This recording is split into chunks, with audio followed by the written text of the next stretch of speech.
नमस्कार साथियों, स्वागत और अभिनंदन आप सभी का Vijay Singh study group channel में।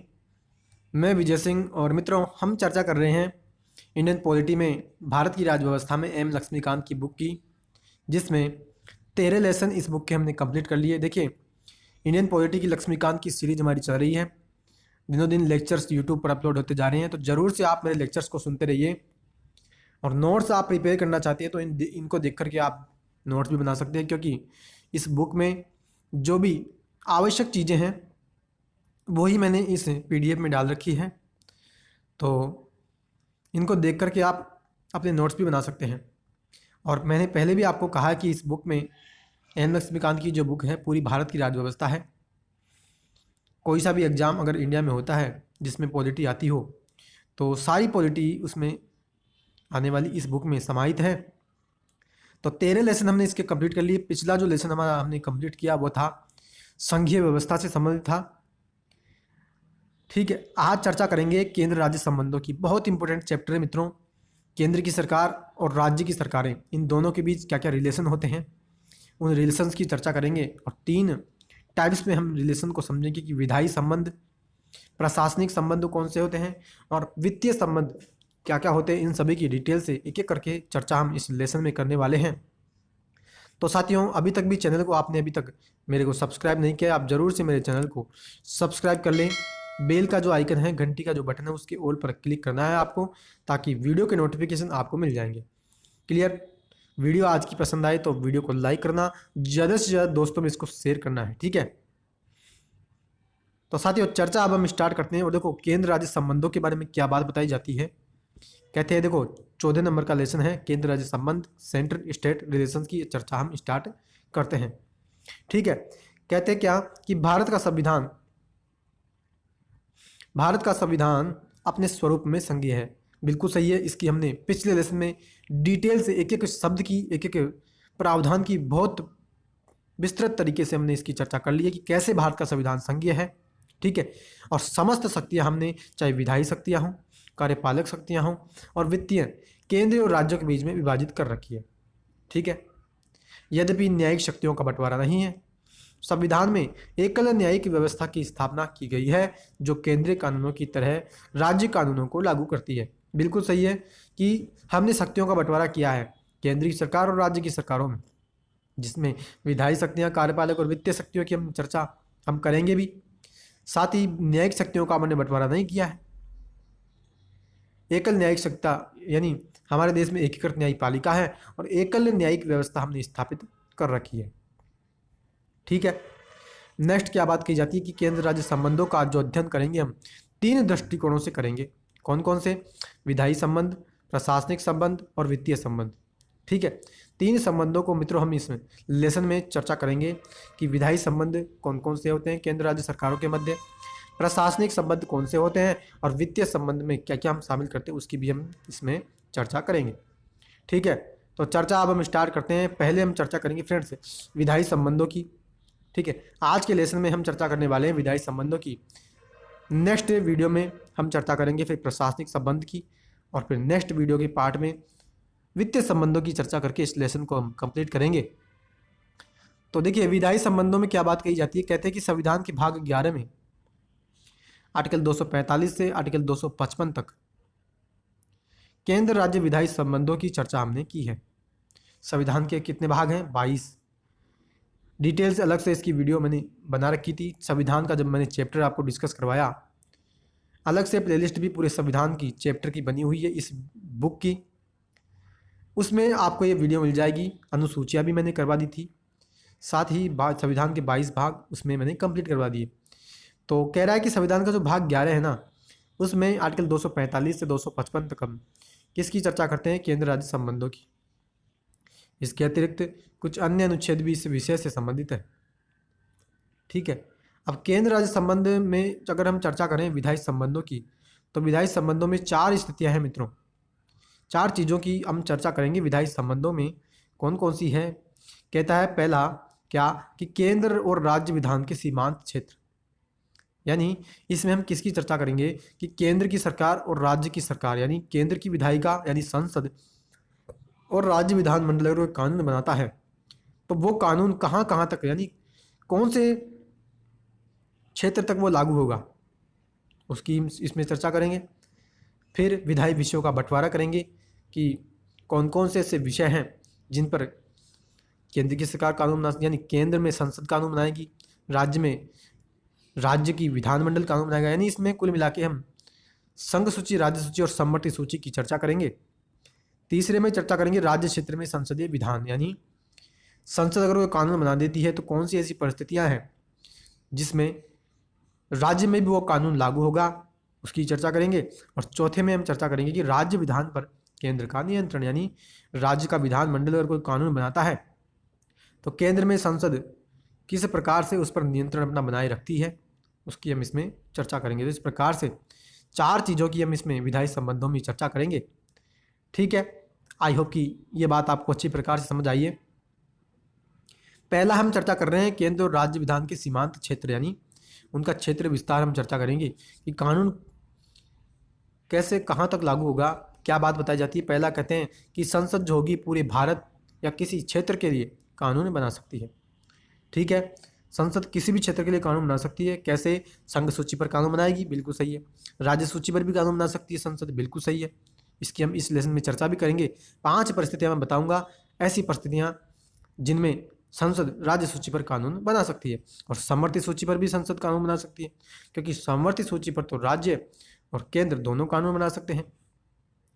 तो इसी के लिए कह रहे हैं कि संसद जो होगी वो पूरे इंडिया के लिए कानून बना सकती है और किसी भी क्षेत्र के लिए कानून बना सकती है। क्लियर? भारत क्षेत्र में राज्य शामिल है, केंद्र शासित राज्य और किसी अन्य क्षेत्र को भारत के क्षेत्र में माना जाता है। यानी सीधा से ये कहना चाहता है कि जो हमने क्या कहा कि संसद पूरे भारत और किसी भी क्षेत्र के लिए कानून बना सकती है ना, तो किसी भी क्षेत्र का मतलब वो राज्य के लिए भी कानून बना सकती है और वो केंद्र शासित राज्यों के लिए भी कानून बना सकती है। ठीक है, आई होप कि आपको ये बात जो मैं समझा रहा था वो समझ में आई। दूसरी देखो क्या बात कही जाती है, कहते हैं कि राज्य जो होगा, यानी राज्य विधानमंडल पूरे राज्य या राज्य के किसी भी क्षेत्र के लिए कानून बना सकता है। जैसे संसद पूरे देश में कानून बना सकती है, वैसे पूरे राज्य के लिए राज्य का जो विधानमंडल होगा वो कानून बना सकता है। आगे कहते हैं राज्य विधानमंडल द्वारा निर्मित कानून को राज्य के बाहर के क्षेत्रों में लागू नहीं किया जा सकता, सिवाय तब जब राज्य और वस्तु में संबंध पर्याप्त हो। बिल्कुल सही है। जिस राज्य सरकार ने कानून जिस राज्य के लिए बनाया है वो राज्य सरकार, यानी वो उस राज्य की विधायिका जो कानून उसने बनाया वो उसी राज्य में लागू हो सकता है, अन्य राज्य में उस कानून को लागू नहीं किया जा सकता। और कब किया जा सकता है? जब राज्य और वस्तु में कोई पर्याप्त संबंध है तो ही उस कानून को हम अन्य राज्य में लागू कर सकते हैं। क्लियर? नेक्स्ट क्या बात कही जाती है कि केवल संसद अकेले अतिरिक्त क्षेत्रीय विधान बना सकती है। इस तरह संसद का कानून भारतीय नागरिक और उनकी विश्व में कहीं भी संपत्ति पर लागू होता है। कहना चाहता है कि संसद जो होगी ना, केवल संसद ही ऐसी है जो अतिरिक्त क्षेत्रीय विधान बना सकती है। यानी अतिरिक्त क्षेत्रीय विधान यानी अन्य क्षेत्रों के लिए कानून बनाने का जो अधिकार है वो हमने किसको दिया है? जो हमने पावर दी है वो दी है संसद को। साथ ही संसद का कानून जो होगा वो भारतीय नागरिक और उनकी कहीं भी संपत्ति जो होगी उस पर लागू होगा। ठीक है, तो ये हमने चर्चा की। नेक्स्ट देखो क्या बात कही जाती है, कहते हैं कि राष्ट्रपति जो होगा वो 5 केंद्र शासित प्रदेशों में शांति के लिए, उनकी उन्नति के लिए, उनका विकास के लिए, साथ ही अच्छी सरकार के लिए वो नियम बना सकता है। कौन? राष्ट्रपति। कितने केंद्र शासित क्षेत्रों के लिए? 5 के लिए। कौन कौन से हैं? अंडमान और निकोबार द्वीप समूह है, दूसरा है लक्षद्वीप, तीसरा है दादरा और नागर हवेली, चौथा है दमन और दीव और 5वां है लद्दाख। यानी 5 केंद्र शासित क्षेत्रों के लिए राष्ट्रपति जो होगा उन क्षेत्रों में पीस यानी शांति बनी रहे, वहाँ पे अच्छी सरकार चलती रहे, उन्नति उस केंद्र शासित क्षेत्र की होती रहे, इसके लिए वो कानून बनाने का अधिकार हमने दिया है राष्ट्रपति को। इसी प्रकार बनाया गया विनिमय संसद के किसी अधिनियम के समान ही प्रयोज्य और प्रभावी होगा। यानी ऐसा कोई नियम राष्ट्रपति अगर बना देते हैं तो वो जो नियम जो बनाएंगे वो संसद ने अगर कोई कानून बनाती है, यानी संसद जो कानून बनाती है और जितनी अहमियत संसद के कानून की होती है उतनी ही अहमियत और उतना ही प्रभावी राष्ट्रपति के द्वारा बनाया गया नियम होगा। ठीक है, तो ये बात भी आपको समझ में आई। नेक्स्ट की चर्चा करें। नेक्स्ट कहता है कि राज्यपाल को इस बात की शक्ति हमने दी है कि वह संसद के किसी विधेयक को सूचीबद्ध क्षेत्र में लागू न करे या उसमें कुछ विशेष संशोधन कर लागू करे।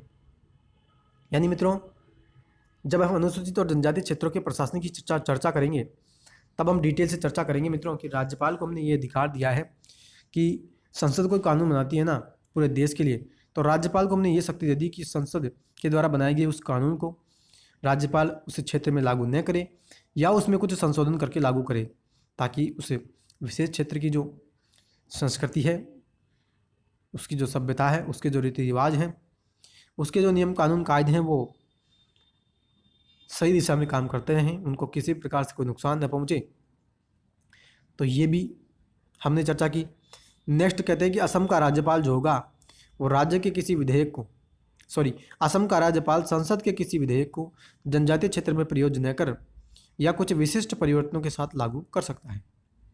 जैसे हमने यहाँ पे बात बताई कि राज्यपाल को हमने ये शक्ति दी कि या तो वो संसद के किसी विधेयक को लागू न करे या कुछ संशोधन करके लागू करे। उसी प्रकार से यहाँ पे ये कहते हैं कि असम का जो राज्यपाल होगा ना, वो राज्यपाल क्या करेगा, संसद के किसी विधेयक को जनजातीय क्षेत्र में या तो वह लागू न करे या कुछ परिवर्तन करके उसको लागू करे। आगे कहते हैं राष्ट्रपति को भी इस तरह की शक्ति जनजातीय क्षेत्रों में हमने दी है, जो कि मेघालय, त्रिपुरा और मिजोरम के लिए प्राप्त है। ठीक है, यानी जब हमने असम, त्रिपुरा, मेघालय और मिजोरम की चर्चा की थी 6वीं अनुसूची में, तो वही बात यहाँ पे निकल कर आ रही है। जैसे असम, तो असम यहाँ पे आ गया। ठीक है, त्रिपुरा, मेघालय और मिजोरम यहाँ पे आ गया। यानी सीधी सी बात यहाँ पे 6वीं अनुसूची की जा रही है कि 6वीं अनुसूची से संबंधित कोई काम होगा तो उसमें राज्यपाल और राष्ट्रपति को हमने विशेष शक्तियाँ दी है। ठीक है, आई होप कि विधायी संबंधों में पहली जो कानून से संबंधित जितनी भी बातें थी कि कानून कौन बना सकता है, कानून अगर कोई बना देता है तो वो कहाँ कहाँ लागू होगा, उसकी हमने चर्चा की। आई होप कि ये बात आपको अच्छी प्रकार से समझ आई है। ठीक है, दूसरा विधायी विषयों का बंटवारा हम कर रहे हैं कि कानून अगर बनाते हैं तो कौन कौन से ऐसे विषय हैं जिस पर कौन कौन सी सरकार कानून बना सकती है। कहते हैं संविधान ने 7वीं अनुसूची में केंद्र और राज्य के बीच विधायी विषयों के संबंध में त्रिस्तरीय व्यवस्था की है। कैसी व्यवस्था की है? सूची 1 कौन सी है? संघ सूची है। सूची 2 कौन सी है? राज्य सूची है। सूची 3 समवर्ती सूची है। और इनकी हम बात करते हैं संविधान की 7वीं अनुसूची में। ठीक है, अनुसूचियाँ कैसे याद करें, इसकी मैंने संविधान की विशेषताओं के यानी संविधान का जब मैंने चैप्टर डिस्कस किया उसमें मैंने चर्चा कर दी थी। अलग से मैं वीडियो भी अपलोड करूंगा कि संविधान की जो अनुसूचियां हैं 12, उन 12 अनुसूचियों को ट्रिक के माध्यम से कैसे हम याद कर सकते हैं, उसकी भी हम जल्दी एक वीडियो अपलोड करने वाले हैं।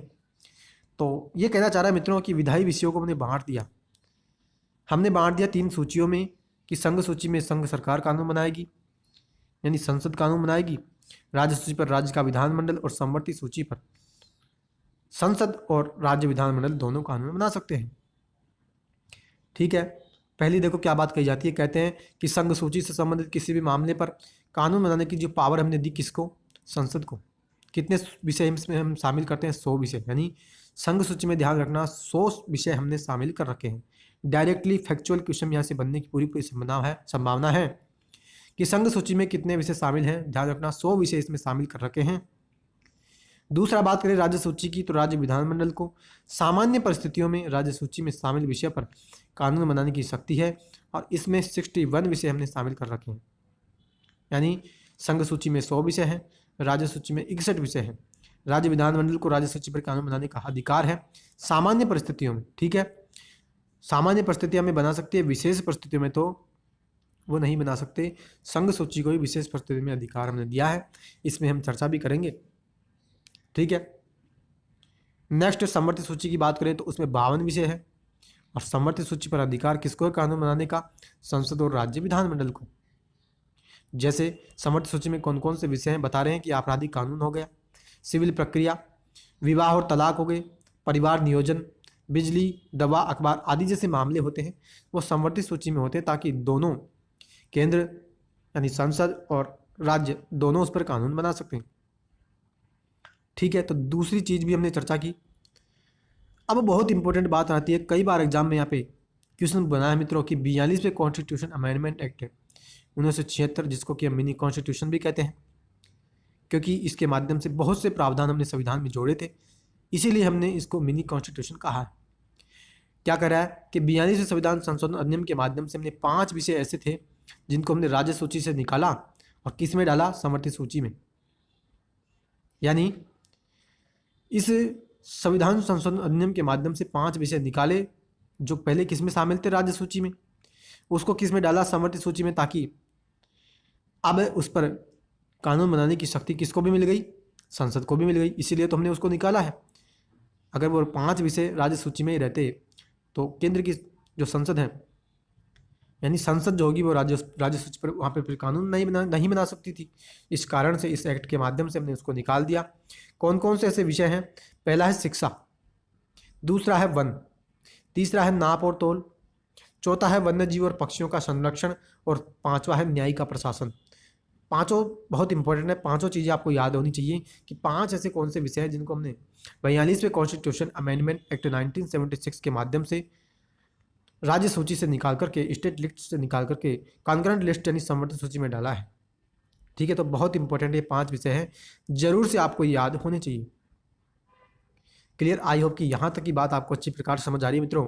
अगर मित्रों वीडियो पसंद आ रही है तो प्लीज़ वीडियो को लाइक करना, ज़्यादा से ज़्यादा दोस्तों में इसको आपको शेयर करना है, और चैनल को आपने अभी तक भी सब्सक्राइब नहीं किया है, ज़रूर से मेरे चैनल को आप सब्सक्राइब कर लें, क्योंकि पूरी कंप्लीट भारत की राज्य हम इस चैनल के माध्यम से करने वाले हैं। आज हम 14वां लेसन कंप्लीट कर लें। इसी प्रकार से इस पूरी बुक में 80 लेसन दिए हुए हैं, और 80 लेसन में एक भी ऐसा प्रावधान पूरे इंडिया की भारत की राज्य का नहीं बचता जो इस बुक में नहीं हो। इसीलिए मैं कह रहा हूँ कि सब्सक्राइब आप कर लोगे तो, और सब्सक्राइब करके भी आप बेल का जो आइकन है उसके ऑल पर क्लिक करना है, घंटी का जो बटन है उसके ऑल पर क्लिक करना, ताकि नोटिफिकेशन मेरा आपको मिल जाए तुरंत वीडियो के अपलोड होते हैं। ठीक है, तो आशा करता हूं कि यहाँ तक की बात आपको समझ आई। नेक्स्ट चर्चा करते हैं।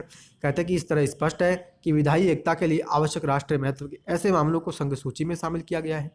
यानी देश एक बना रहे, विविधता में एकता देश में बनी रही, सभी मेलजोल के साथ रहे, अखंड एक भारत रहे। इसी कारण से इंपॉर्टेंट जो मामले थे राष्ट्रीय महत्व के, उसको हमने किस में डाला, संघ सूची में। और क्षेत्रीय एकता और स्थानीय महत्व और विविधता बनी रहे, इसके लिए विषय हमने राज्य सूची में डाल दिए। और जिन विषयों पर देश में विधायिका की एकरूपता वांछनीय थी परंतु अनिवार्य नहीं, उन्हें हम समर्थित सूची में डाला। यानी राष्ट्र की एकता के लिए जो विशेष इंपॉर्टेंट थे उसको संघ सूची में, क्षेत्र की एकता के लिए स्थानीय महत्व के मुद्दे राज्य सूची में, और विधायक का जो है वो एक रूप बनी रहे, यानी विधायिका एक रूपता से बनी रही, तो उसके लिए उस विषय जो थे उसको हमने समर्थित सूची में डाला। क्लियर? आगे कहते हैं कि भारत सरकार अधिनियम 1935 त्रिस्तरीय महत्व के मामलों की व्यवस्था करता है, अर्थात संघीय, प्रांतीय और समर्थित सूची। यानी भारत सरकार अधिनियम 1935, देखिए जितने भी अधिनियम आए थे 1773 के रेगुलेटिंग एक्ट से लेकर के भारतीय स्वतंत्रता अधिनियम 1947 तक के जितने भी अधिनियम आए, सारे मैंने ऐतिहासिक पृष्ठभूमि के चैप्टर में करवा दिए थे। इस बुक का एम लक्ष्मीकांत की जो ये बुक हम डिस्कस कर रहे हैं, पहला ही लेसन इस बुक का था ऐतिहासिक पृष्ठभूमि का, उसमें सारे अधिनियम मैंने करवा दिए थे। उसी अधिनियम की बात यहाँ पे आ रही है आज कि भारत सरकार अधिनियम 1935 के माध्यम से हमने त्रिस्तरीय मामले बांटे थे। उसमें मैंने डिटेल से आपको बताया था संघ सूची, राज्य सूची और समर्थित सूची के बारे में। ठीक है, और आगे बात कही जाती है कि संघ सूची और राज्य सूची में किसी भी प्रकार का कोई टकराव होगा तो उसमें संघ सूची मान्य होगी। ठीक है, और इसी के लिए मैंने पिछले लेसन में संघीय व्यवस्था में चर्चा भी की थी। जब हम एकात्मक सरकार की विशेषताओं की चर्चा कर रहे थे तो मैंने आपको बताया था कि एकात्मक सरकार की विशेषताएं जब हमने चर्चा की तो हमने इस बात की चर्चा उसमें की थी कि संघ सूची यानी समवर्ती सूची के बारे में मैंने आपको ये बताया था वहाँ पे कि समवर्ती सूची में अगर किसी भी प्रकार का कोई मामला बनता है तो संसद को हमने वहाँ पे उच्च स्थान प्राप्त किया था, उच्च स्थान हमने दिया था। ठीक है, तो इसी प्रकार से कह रहे कि संघ सूची और राज्य सूची में मान लो कोई टकराव होता है, कोई भी कॉन्फ्लिक्ट वहाँ पे बनता है, तो संघ सूची को हम वहाँ पे ज़्यादा तवज्जो देंगे, ज़्यादा मान्य संघ सूची होगी। ठीक है, अब फ्रेंड्स हम जो चर्चा कर रहे हैं विधायी संबंधों में तीसरा पार्ट, राज्य क्षेत्र में संसदीय विधान। यानी ऐसी 5 परिस्थितियाँ मैं जो आपको बार बार बता रहा था कि 5 ऐसी असाधारण परिस्थितियां हैं, उन परिस्थितियों में संसद को ये शक्ति मिल जाती है कि वो राज्य सूची पर कानून बना सकती है। ठीक है, तो उसी की हम चर्चा करेंगे कि राज्य क्षेत्र में यानी राज्य में संसदीय विधान यानी राज्य में ऐसी कौन सी परिस्थिति है कि राज्य में कानून बनाएगी कौन? संसद। तो 5 असाधारण परिस्थितियों की हम चर्चा कर रहे हैं, बहुत ही इंपॉर्टेंट है मित्रों। और कहीं भी एग्जाम में आपके समक्ष या क्वेश्चन बन जाए कि क्या संसद को राज्य सूची पर कानून बनाने का अधिकार है, तो ध्यान रखना ऑप्शंस को देखकर के वहाँ उत्तर देना पड़ेगा आपको, क्योंकि एक तरह से देखा जाए तो संसद राज्य सूची पर कानून बना सकती है, नहीं बना सकती। दूसरी तरह से देखा जाए तो संसद राज्य सूची पर कानून बना सकती है, दोनों ही सही है। लेकिन असाधारण परिस्थितियों में बना सकती है, जहाँ पे ये शब्द जुड़ जाता है वहाँ पे राज्य सूची पर संसद को कानून बनाने की शक्ति मिल जाती है। ठीक है, आई होप कि ये बात आपको क्लियरली कान खोल के समझ आई है। ठीक है, पहली स्थिति कौन सी है जो हम चर्चा कर रहे हैं 5 असाधारण परिस्थितियों की? तो पहली ऐसी स्थिति ऐसी है, उसकी चर्चा करते हैं। कहते हैं जब राज्यसभा एक प्रस्ताव पारित कर दे, यानी राज्यसभा प्रस्ताव पारित करेगी और वो ये कहेगी किसको? संसद को, कि भैया राज्यसभा प्रस्ताव पारित करके कहना ये चाहती है कि संसद को राज्य सूची पर कानून बनाना चाहिए। उस परिस्थिति में संसद राज्य सूची पर कानून बनाएगी। चर्चा करते हैं, कहते हैं कि यदि राज्यसभा यह घोषणा कर दे कि राष्ट्रहित में यह आवश्यक है कि संसद को राज्य सूची के मामले पर कानून बनाना चाहिए, तब संसद इस मामले पर कानून बनाने के लिए सक्षम हो जाएगी।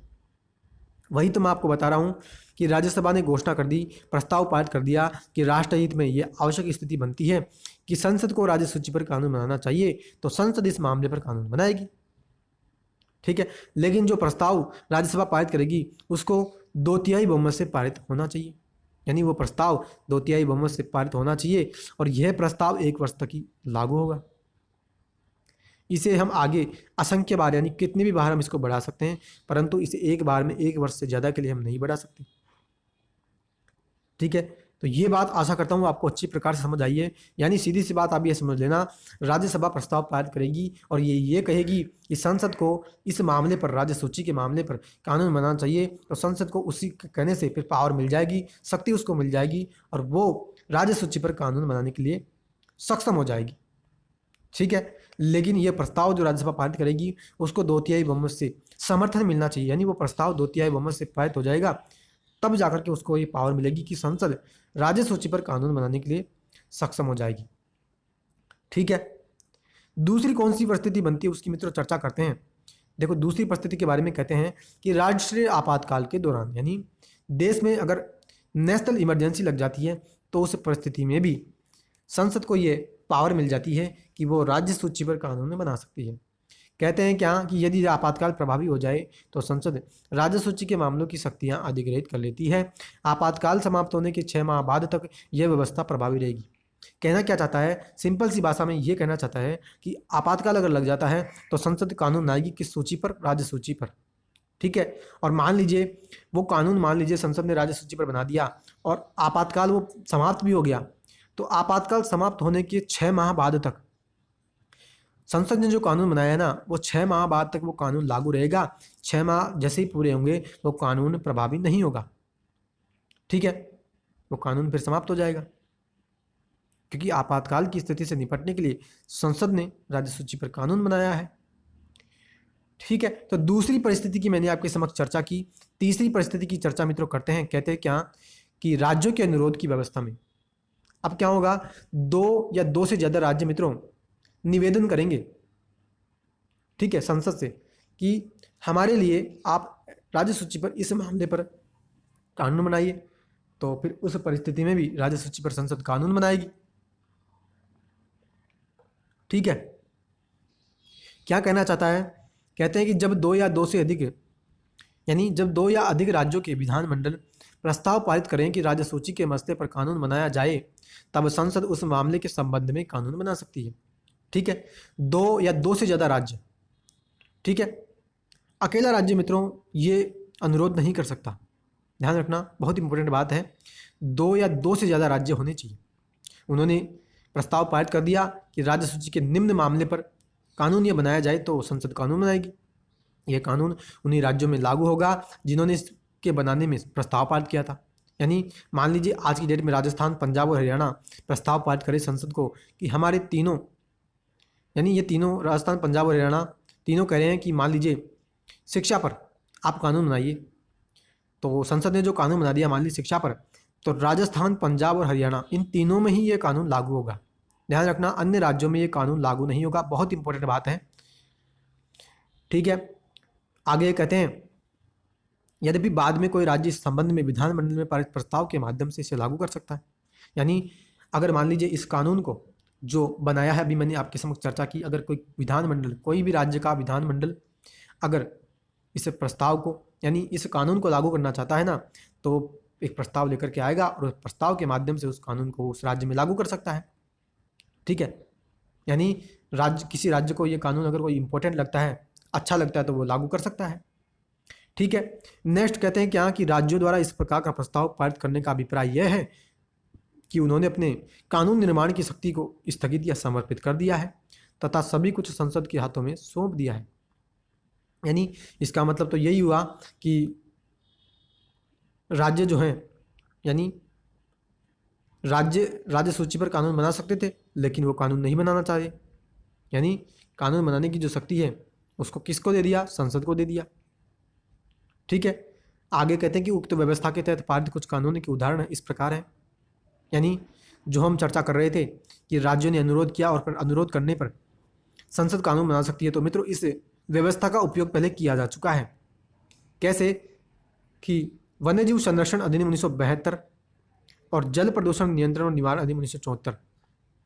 ये मित्रों ऐसे कुछ उदाहरण हैं जो ऊपर के जो हमने चर्चा की ना अभी, कि राज्यों ने अनुरोध किया और फिर अनुरोध करने पर संसद ने कानून बनाया, तो उस व्यवस्था का उपयोग करके ये 2 कानून बनाए गए हैं। और भी कानून हैं, ठीक है, लेकिन ये 2 इंपॉर्टेंट कानून हैं जो राज्यों को अनुरोध करने पर संसद ने बनाए थे, ठीक है। बहुत इंपॉर्टेंट है, ध्यान आपको ये रखना है, ठीक है। चौथी जो असाधारण परिस्थिति की चर्चा करें तो वो है अंतर्राष्ट्रीय समझौतों को लागू करना। यानी संसद राज्य सूची के किसी मामले में अंतर्राष्ट्रीय संधि या समझौते के लिए कानून बना सकती है। यह व्यवस्था केंद्र को अपने अंतर्राष्ट्रीय दायित्वों और प्रतिबद्धता को पूरा करने के योग्य बनाती है। यानी कहना ये क्या चाहता है, ये कहना चाहता है कि संसद जो होगी ना, वो राज्य सूची के किसी मामले पर अंतर्राष्ट्रीय संधि या समझौते के लिए कानून बना सकती है। यानी अंतर्राष्ट्रीय संधि है कोई, या कोई समझौता है, उसको अगर लागू करना है और वो मामला बनता है राज्य सूची के लिए, तो संसद उस राज्य सूची के मामले पर कानून बना सकती है, ठीक है। यह व्यवस्था केंद्र को अंतर्राष्ट्रीय दायित्व को लागू करने के लिए योग्य बना दी, ठीक है। नेक्स्ट की मित्रों चर्चा करें तो राष्ट्रपति शासन की अंतिम ये असाधारण परिस्थिति है कि उस परिस्थिति में संसद कानून बनाएगी राज्य सूची पर। क्या राष्ट्रपति शासन के दौरान क्या कहते हैं कि राज्य में राष्ट्रपति शासन अगर लागू हो जाए तो संसद को संबंधित राज्य के लिए राज्य सूची पर कानून बनाने की पावर मिल जाती है। राष्ट्रपति शासन के उपरांत भी संसद द्वारा बनाए गए कानून प्रभावी रहता है।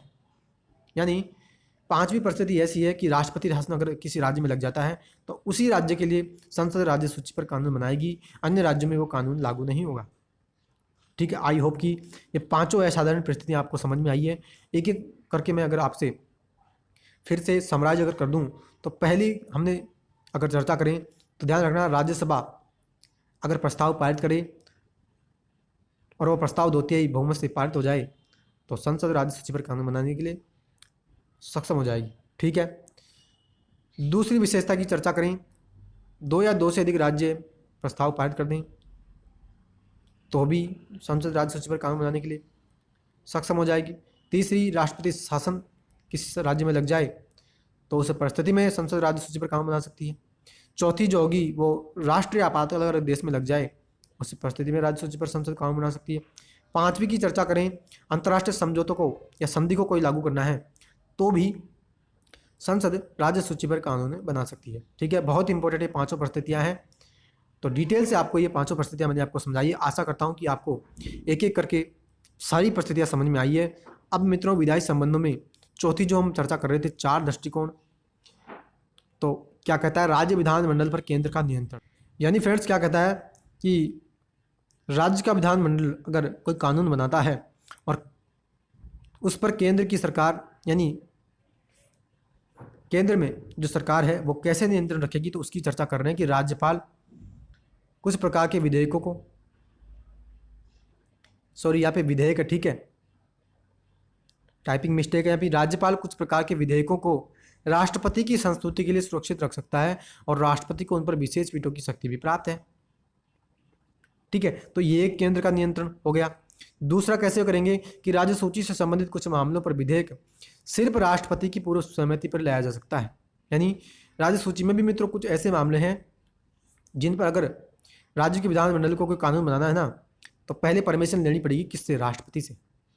एग्जाम्पल है जैसे व्यापार और वाणिज्य की स्वतंत्रता पर प्रतिबंध लगाना है, तो उसके लिए हमें राष्ट्रपति से पहले परमिशन लेनी पड़ेगी, क्योंकि फंडामेंटल राइट्स में भी हमने जब चर्चा की थी आर्टिकल 19 की, और आर्टिकल 19 में भी 6 मूल अधिकारों की मैंने आपके साथ चर्चा की थी, जिसमें वाक एवं अभिव्यक्ति, सम्मेलन, संघ, संचरण, निवास और वृत्ति। यानी छठवां जो अधिकार मैंने बताया था वृत्ति, यानी वाणिज्य और व्यापार का अधिकार एक मूल अधिकार है, और उस पर आप कैसे प्रतिबंध लगा सकते हो? यानी मूल अधिकारों पर राज्य सरकार प्रतिबंध लगा ही नहीं सकती। यह तो हमने संसद को पावर दी थी जब हमने इस बात की चर्चा की थी संविधान के मूल संरचना के टॉपिक में, जब शंकर प्रसाद मामला आया, गोलकनाथ मामला आया, और फिर जाकर केशवानंद भारती मामले में निकल कर के आया बेसिक स्ट्रक्चर का कॉन्सेप्ट। तब मैंने आपको बताया था डिटेल से कि हाँ, संसद मूल अधिकारों में संशोधन तो कर सकती है, लेकिन उसको एक चीज़ का ध्यान रखना पड़ेगा कि संविधान की जो मूल संरचना है, बेसिक स्ट्रक्चर जो कॉन्स्टिट्यूशन का है, वो किसी प्रकार से खंडित या उसको नुकसान न पहुँचे। तो इस कारण से हमें यहाँ बात बताई जा रही है कि व्यापार और वाणिज्य की स्वतंत्रता पर अगर कोई प्रतिबंध लगाना है तो पहले राष्ट्रपति की सहमति लेनी पड़ेगी। ठीक है, और अंतिम बात विधायी संबंधों में क्या कही जाती है कि राष्ट्रपति राज्य विधानमंडल द्वारा पारित धन या वित्त विधेयक को वित्तीय आपातकाल के दौरान सुरक्षित रखने का निर्देश दे सकता है।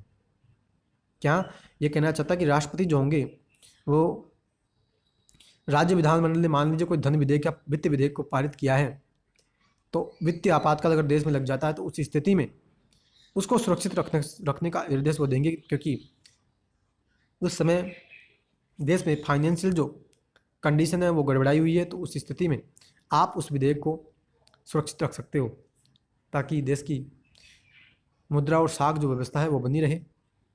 ठीक है, तो आई होप कि मित्रों आज का लेक्चर आपको पसंद आया। आज का लेक्चर आपको कैसा लगा जरूर से आप मित्रों कमेंट बॉक्स में कमेंट कीजिएगा। अगर मित्रों वीडियो पसंद आई है तो वीडियो को लाइक करना, ज़्यादा से ज़्यादा दोस्तों में मित्रों इसको शेयर करना है, और चैनल को आपने अभी तक भी सब्सक्राइब नहीं किया है ज़रूर से मेरे चैनल को सब्सक्राइब कर लेना, ताकि सारी कंप्लीट पॉलिटी हम इस चैनल के माध्यम से कंप्लीट करें। तो साथियों आज के लिए इतना ही। आगे के लेक्चर में हम चर्चा करेंगे प्रशासनिक संबंधों के बारे में। ठीक है, फिर वित्तीय संबंधों की चर्चा करेंगे और इस चैप्टर को हम क्लोज करेंगे। ठीक है, तो आज के लिए इतना ही। अब मिलते हैं नेक्स्ट वीडियो में नेक्स्ट प्रशासनिक संबंधों के साथ। तब तक के लिए हैव अ नाइस डे। जय हिंद, जय भारत, वंदे मातरम।